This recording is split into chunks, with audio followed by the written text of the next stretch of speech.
Hello everyone. তো আজকে সবাইয়ের ইচ্ছা করছিল এগ রোল খাওয়ার, তাই আজকে বাড়িতে বানিয়ে নিলাম এগ রোল।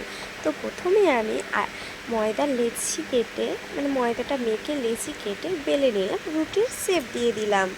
তারপরে একে একে কড়াইতে রুটিটা দিয়ে ভালোভাবে রুটিগুলো সেঁকে নেব। তো সেঁকে নেওয়া হয়ে যাওয়ার পরে আমি কড়াইতে একটু আলু চচ্চড়ি বানিয়ে নেবো, কারণ শুধু তো খাওয়া যায় না শসা পেঁয়াজ দিয়ে। ভাবলাম একটু আলু চচ্চড়িও দেওয়া যাবে, টেস্টিও হবে আর খেতেও ভালো লাগবে। তাই আমি দিয়ে দিলাম আলু চচ্চড়িটা করার জন্য প্রথমে আলুগুলো কষে আর জল দিয়ে দিলাম। এইদিকে বাবার তো খুব খিদেও পেয়ে গেছিলো, তাই বাবা একটু মুড়ে নিল।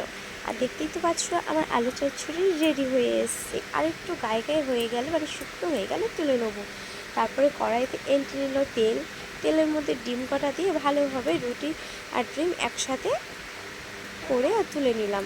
তারপরে এই মায়ের জন্য ফার্স্ট বানাচ্ছি, মায়ের জন্য আলু চচ্চড়ি দিলাম, তারপরে শসা পেঁয়াজ কুচি দিয়ে আর লঙ্কা দিয়ে টমেটো সস দিয়ে মাকে খেতে দিলাম। সত্যি ভালোবাসার মানুষগুলো খেলে মনে একটা আলাদা স্বাদ।